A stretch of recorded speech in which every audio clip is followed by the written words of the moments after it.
Assalamualaikum warahmatullahi wabarakatuh. Nabi Nuh alaihi salam adalah nabi yang masuk dalam daftar 25 nabi dan rasul yang wajib kita imani dan ketahui. Dalam daftar ini, Nabi Nuh berada di urutan ketiga setelah Nabi Adam dan Nabi Idris alaihi salam. Bila ditinjau dari silsilah dan nasab, jalur Nabi Nuh bersambung pada Nabi Adam alaihi salam. Berikut silsilah nasabnya adalah Nabi Nuh bin Lamik bin Mutausyalah bin Nabi Idris bin Yarid bin Mahilayil bin Qanin bin Anushi bin Nabi Syadz bin Nabi Adam alaihi salam. Masa hidup Nabi Nuh dan Nabi Adam bisa dibilang cukup jauh. Menurut riwayat dari Ibnu Katsir menjelaskan bahwa jarak zaman antara Nabi Adam dan Nabi Nuh alaihi salam kurang lebih 1000 tahun atau 10 generasi. Menurut sebagian riwayat menjelaskan bahwa Nabi Nuh alaihi salam memiliki umur sekitar 950 tahun. Namun ada yang meriwayatkan lebih dari 1000 tahun. Cobaan yang dialami Nabi Nuh dalam mensyiarkan ajaran agama Allah penuh dengan tantangan dan cobaan yang sangat berat. Beliau juga dikenal sosok Nabi yang sangat tegar dan sabar. Oleh karena itu, Nabi Nuh kemudian diberi gelar Nabi Ulul Azmi. Nabi Nuh diutus ketika umat manusia di bumi sudah mulai merabak dalam menyembah berhala dan patung. Pada zaman dahulu, hiduplah orang-orang soleh yang bernama Wad, Suwa', Yaghut, Ya'qut, dan Nasr. Mereka ini adalah orang-orang soleh yang hidup pada masa antara Nabi Adam dan Nabi Nuh. Orang-orang solih itu memiliki banyak sekali pengikut karena teladannya yang sangat luar biasa.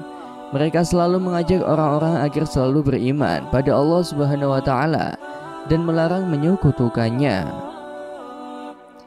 Orang-orang solih ini juga merupakan para penerus Nabi Idris dalam berjuang menegakkan ajaran agama Allah, dan juga supaya ajaran agama Islam selalu menjadi amalan yang dilakukan oleh masyarakat anak cucu Adam. Namun setelah orang-orang solih itu meninggal dunia, para pengikut mereka sangat kehilangan. Para pengikut Wad, Suwa', Yaghut, Ya'qut, dan Nasr merasa sangat rindu dengan sosok teladan para orang-orang solih itu.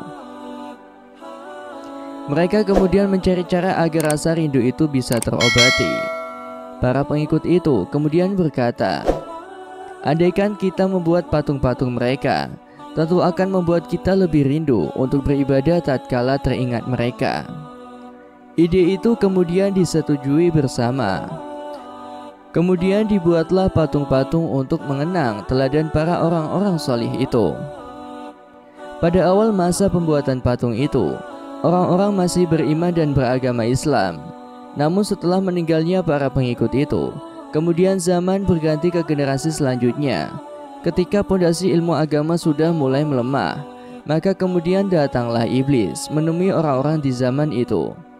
Iblis kemudian melakukan tipu daya dan berkata pada mereka, mereka menyembah orang-orang soleh itu, dan melalui perantara orang-orang soleh itu pula mereka meminta hujan.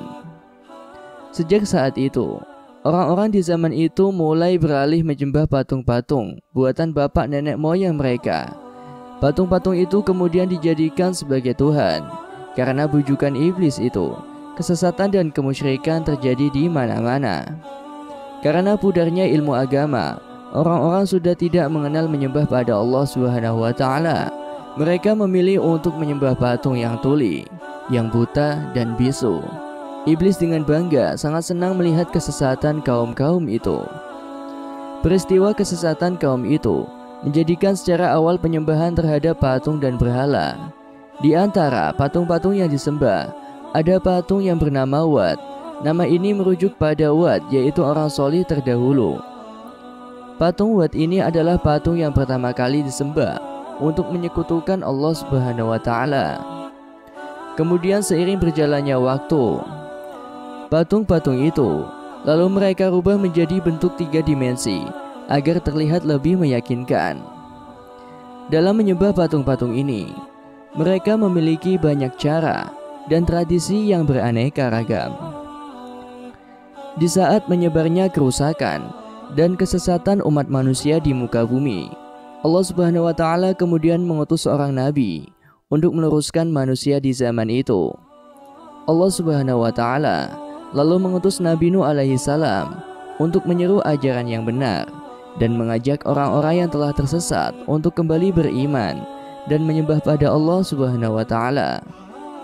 Hal ini sebagaimana firman Allah Subhanahu wa Ta'ala, "Dan sesungguhnya kami telah mengutus Rasul pada tiap-tiap umat untuk menyerukan, sembahlah Allah saja dan jauhilah tagut itu."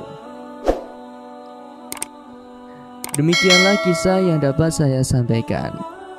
Semoga bermanfaat dan bisa menginspirasi kita semua. Wallahu a'lam bishawab. Wassalamualaikum warahmatullahi wabarakatuh.